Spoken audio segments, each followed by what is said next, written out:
आताची सर्वात मोठी ब्रेकिंग न्यूज लोकप्रहारच्या चॅनलच्या हाती लागलेली आहे। सोलापुरात लग्न ठरत नसल्याने एका 26 वर्षीय तरुणीने गळफास घेऊन आत्महत्या केली आहे। लग्न ठरत नसल्याने तरुणीने टोकाचे पाऊल उचलले आहे।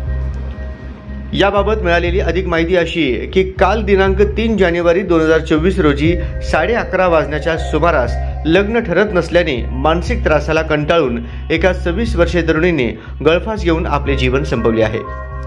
शबाना सद्दाम मुसा कुरेशी, वय वर्ष 26, राहणार चिराग गल्ली कब्रस्तान सोलापूर असे या गळफास घेऊन आत्महत्या केलेल्या तरुणीचे नाव आहे। शबाना कुरेशी यांचे घटस्फोट झाले होते व दुसरे लग्न ठरत नसल्याने त्यांनी हे टोकाचे पाऊल उचलले।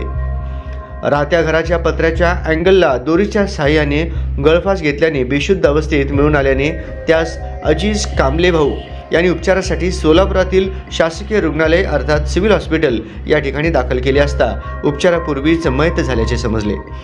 सदर घटनेची नोंद सिव्हिल पोलीस चौकी या ठिकाणी झाली आहे।